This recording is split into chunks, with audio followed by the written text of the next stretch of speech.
Bismillah ar-Rahman ar-Rahim.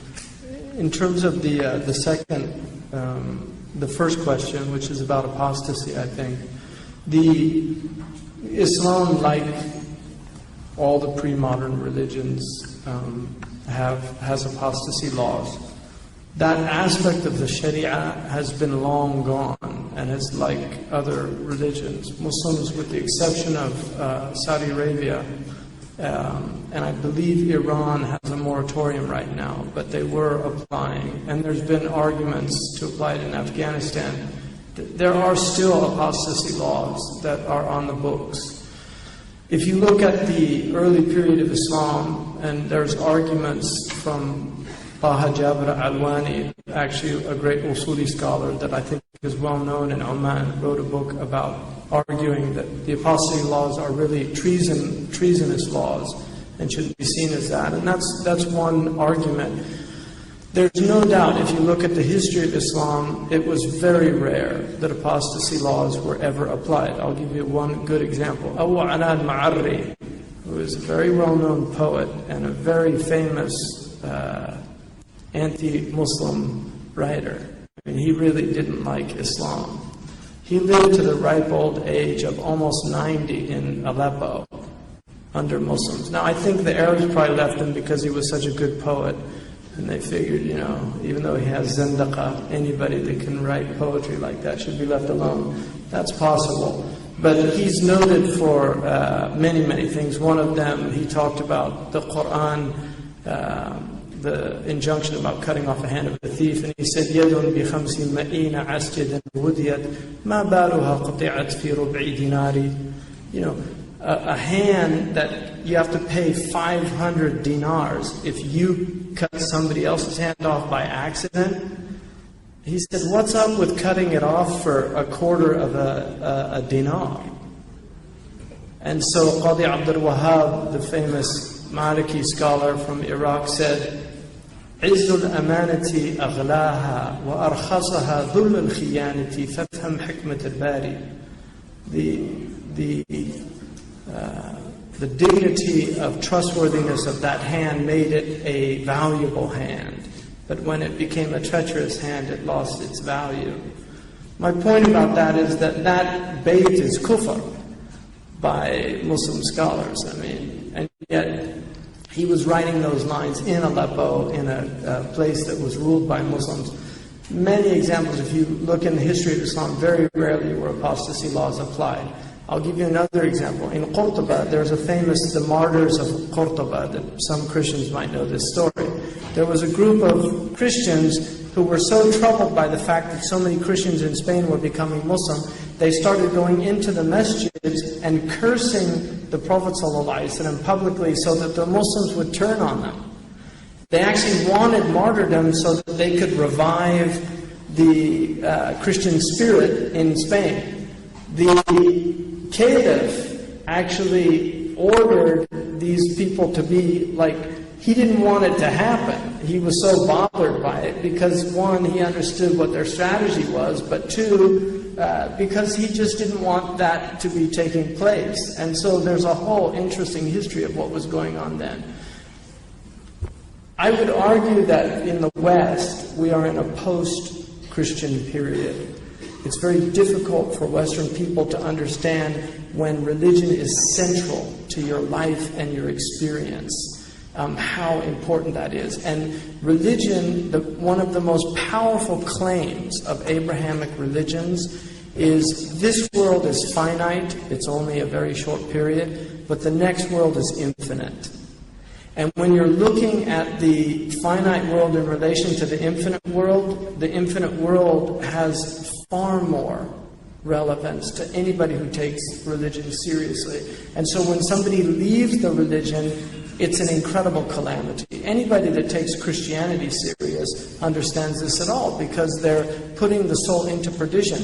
In Holland, the Dutch people are in a very post-Christian environment. Very few Dutch people, even though they were once they've always had a history of tolerance until very recently with the Islamic thing. I mean, well, maybe not always, but they're noted for their tolerance. And I think they still are a tolerant people. They've tolerated heroin addiction and prostitution, a lot of other things. that aren't so positive, but they are a tolerant people. And but religion is not taken seriously. And that's why it's very hard for a lot of Europeans to relate to the seriousness by which Muslims take their faith. And so if somebody leaves the faith in the family, it's as if they died. I have a Jewish friend who converted to Islam that Imam Zayd knows very well. Mustafa Chetnov. He's from New Mexico, and he lives there. He's a very brilliant man who embraced Islam. His parents, who were Orthodox Jews, had a funeral after he converted to Islam. They literally buried the coffin and told everybody that their son had died.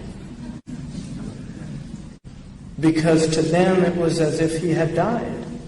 He told me, though, that his mother used to send cookies at Hanukkah time. See, mothers can't. You know, the famous story of the Christians tell about Jesus not letting all the people that didn't believe in him into paradise, and then when he went into the garden, he found all the people he had kicked out, and he said, what was going on? And they said it was Mary. She was letting them in the back door, because women have more compassion. You know, so that was the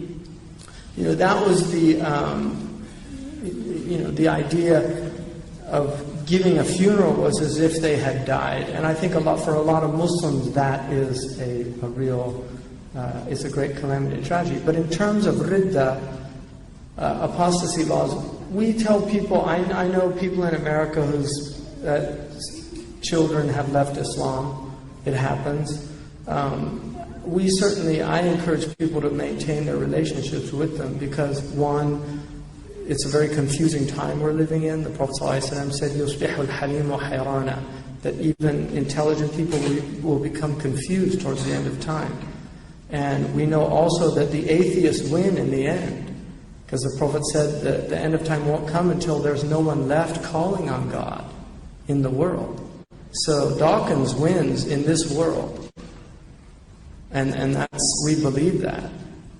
So, apostasy is, it's one of the pre-modern rulings that is definitely in Islam. Abu Hanifa did not consider women, if a woman apostated, there was no capital offense for a woman in the Hanafi madhab, because he did not, the hadith, من بدل دينه فاقتلوه, was ahad. It's ahad hadith, whereas the hadith prohibiting killing women and children is mutawatir.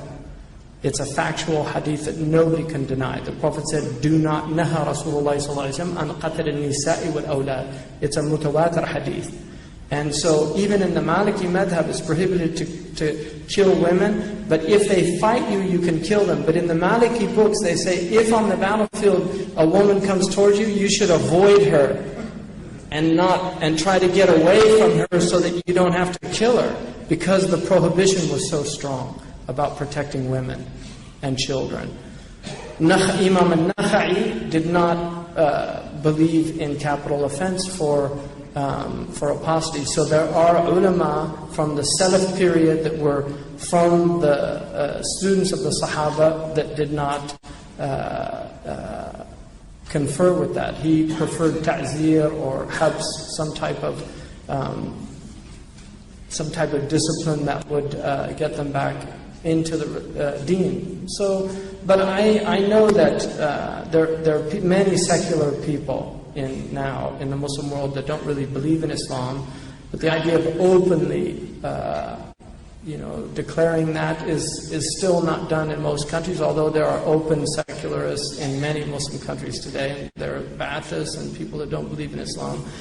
And in the end, I think that freedom of conscience is something that the Prophet ﷺ honored, and he was certainly very aware of persecution. And we read that verse in the Quran that al-fitnatu akbaru min al-qatri, al-fitnatu ashaddu min al-qatri. Persecution is worse than killing.